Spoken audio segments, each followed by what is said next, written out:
just there's a lot of anxiety out there. People feeling urgency, tremendous urgency. We got to do something now, or we've missed the boat. It's already too late. We're not going to buy a house. We're not going to sell whatever it is. Their plans stopped. So what I think is happening is the consumer is getting used to higher rates.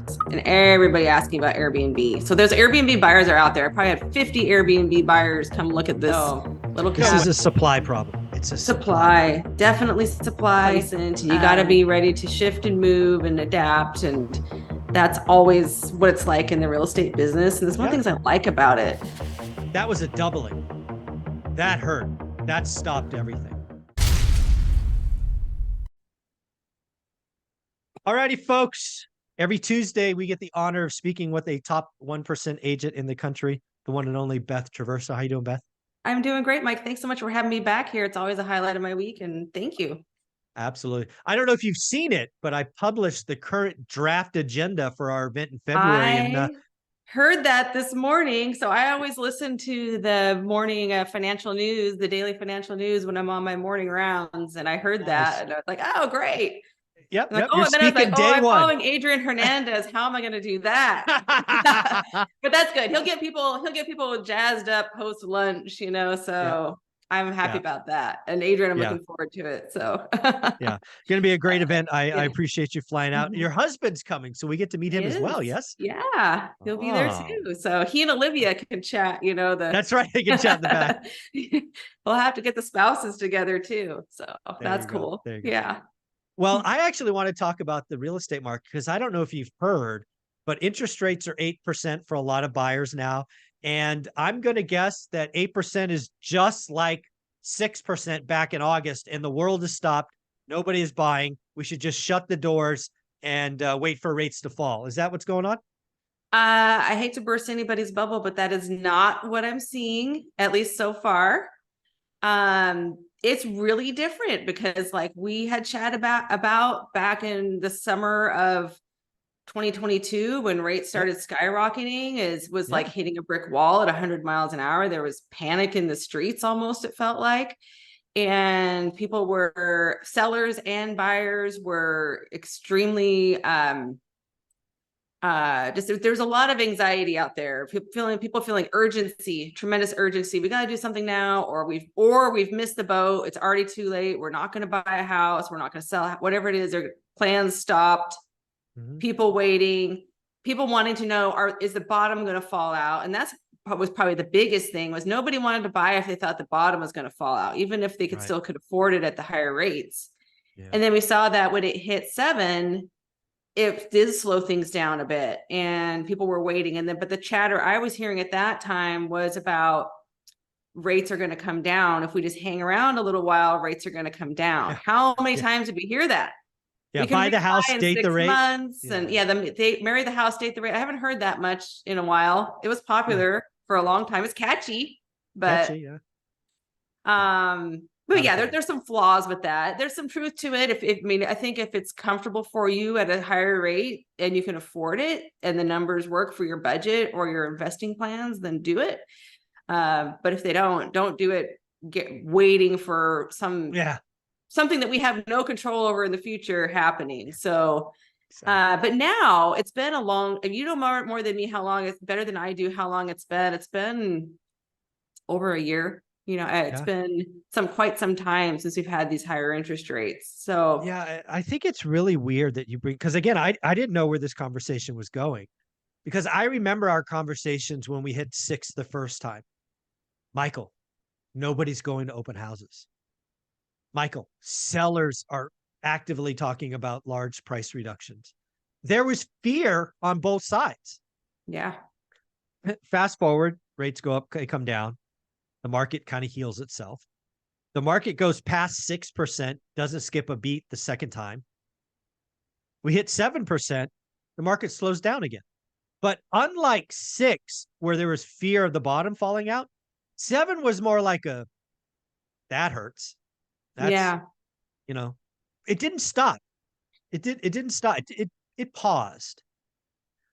We hit 7. We come all the way down to 599 again. Market gets nuts again.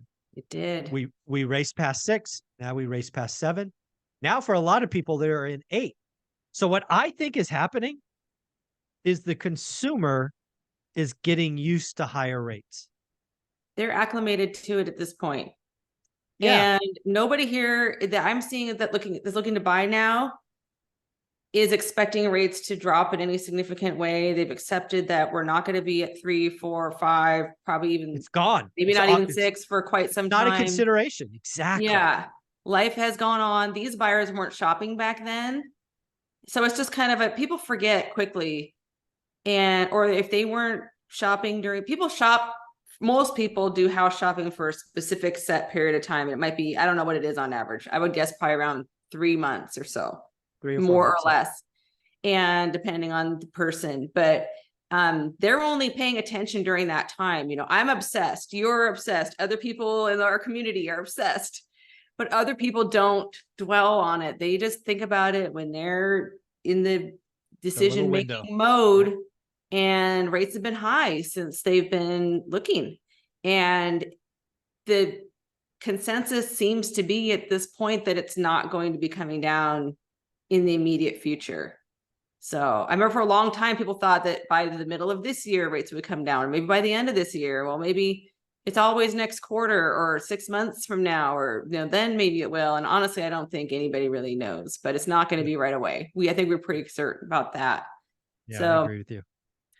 Yeah, I really do think it's the psychology, right? Because when we went from, let's call it 3 to 6 the first time, that was a doubling. That hurt.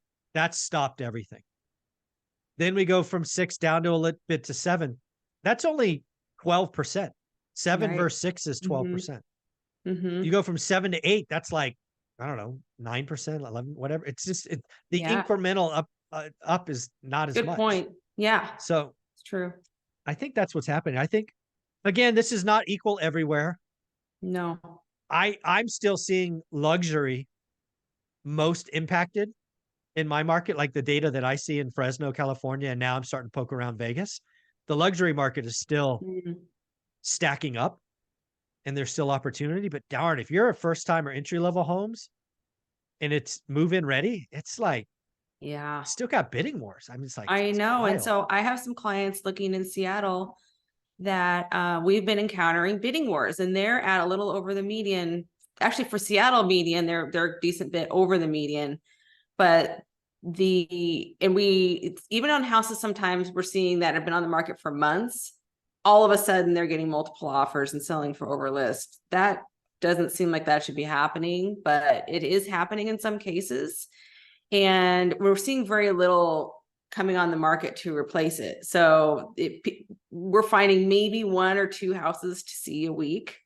Yeah. It's not very many. And so we've got qualified buyers out there. They've got the money. It's not an affordability issue for them. They can afford this rate with this payment.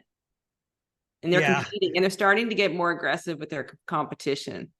So I'm looking for that. This is wild. And even the ones that shouldn't be that competitive, that have been on the market 60 days, 90 days, the ones that started out too high, sometimes those are starting to even get bidding wars too. So this is a supply problem. It's a supply, definitely supply.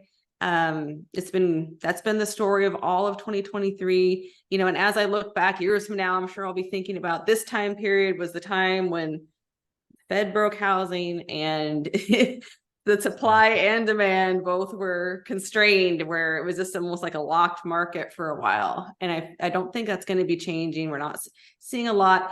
I do know for myself personally, I'm working with more sellers now than I have probably since springtime, which is great. Yeah. Working with those folks that are getting ready to list their house now, and most of them want to be sold by the end of the year. And so we're working on that. So that's good. I'm doing my part to bring a little bit of supply to the market, and I think they'll do really well, but what I'm telling them is that sometimes it's a bit of an undecided market. I've seen some listings and had some where I thought maybe it might sell a little more quickly, or maybe get more than one offer, and it just doesn't happen for whatever reason. Yeah. And then they do end up selling a little bit later, but we could see like, okay, well, this one down the road had 3 offers and sold for over list price 3 weeks ago. Right. Let's do this, and maybe we'll see what happens. Maybe we'll have a similar result. And then we don't get multiple offers, and then we just shift strategies and continue, get it sold. Mm. And then others are getting multiple offers. So, and then interestingly, the Airbnb type listings seem to be getting, I have one up in the mountains that's gotten tons of showings, and everybody asking about Airbnb. So those Airbnb buyers are out there. I probably had 50 Airbnb buyers come look at this little No cabin. way. I thought Yeah. Airbnb was a bust. Yeah, I know. Yeah. But funny thing is, like, they didn't pull the trigger. So I think they're very cautious right Okay. now. Well, that's good. You know, we want them to be cautious, right? People Yeah, got a little too out of line with the speculation. Anytime you go into speculation, it's dangerous territory. So, Beth, I don't know if you've heard this, but real estate investing is never easy. And I yes, think there's a lot of people that thought it was easy the last couple of years. So got a little too easy, maybe for too many for a while, and inevitably a pullback happened, and that needed to happen. yeah. But I thought it was interesting how many are still out there shopping for Airbnb. So again, you had a little cabin. I mean, we're talking what, 800 square feet, or what are we talking? yeah, about thereabouts. Yeah.